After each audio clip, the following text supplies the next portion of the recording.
Welcome students. Today we will start with chapter 5, When People Rebel, 1857 and after. In the previous chapters we have seen that the British policies of the East India Company have affected different people. They have affected the kings, queens, peasants, the landlords, tribals, soldiers even. All are affected in different ways. We have also seen how the people resisted these policies and actions of the British. These policies which have harmed their interests and go against their sentiments.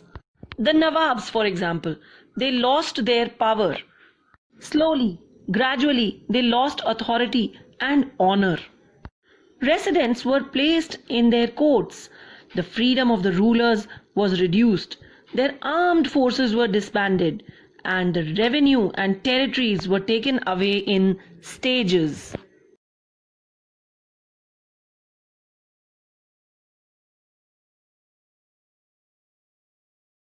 Many ruling families tried to negotiate with the company to protect their interests. For example, Rani Lakshmibai of Jhansi wanted the company to recognize her adopted son as the heir to the kingdom after the death of her husband.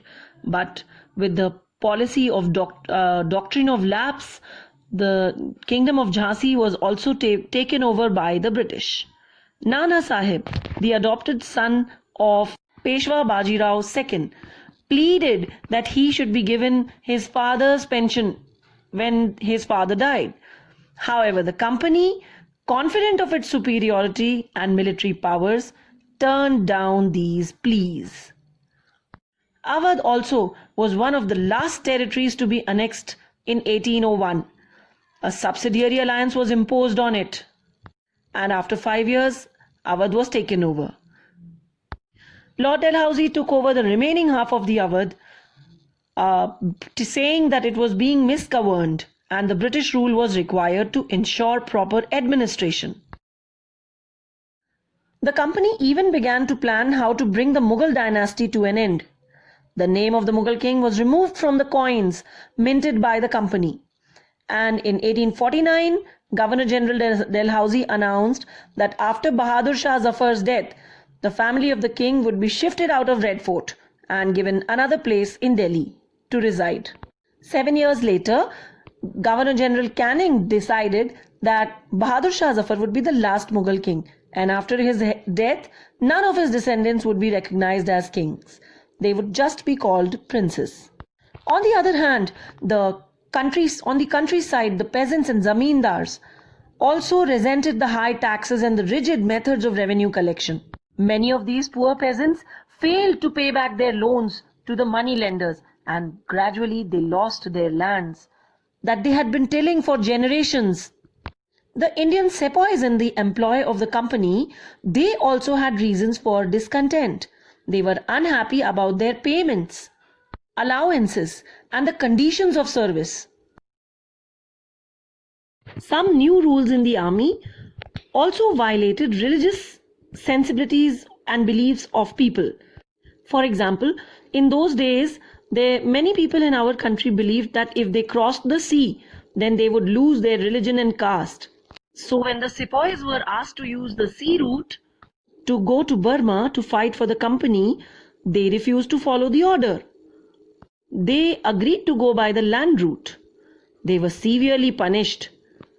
And later on, the company passed a new law, and according to which every person who took up employment in the company army had to agree to serve overseas if required. This compulsion angered the sepoys even more. Moreover, the good positions and the promotions were only for the British soldiers. The sepoys also reacted to what was happening at the countryside, because many of them were coming from the peasant families living in the villages. So the anger of the peasants quickly spread among those sepoys. The British also believed that the Indian society must be reformed. So they passed laws stopping the practices of sati and encouraged the remarriage of the widows. This was taken by many Indians as an interference into their religion. And as the Christian missionary schools were set up, functioning freely, allowing all children coming from all caste backgrounds to study together, the Indians believed their social customs and their traditions and way of life was being destroyed. Moreover, a new law was passed in 1850 that made conversion to Christianity easier. It stated that Indians converted to Christianity, it would be easy for them to inherit the property of their ancestors. Such reforms were not very welcome in India, but there were some Indians who wanted to change the social practices that were unjust. We'll read about these reformers later. Hope you understood today's topic.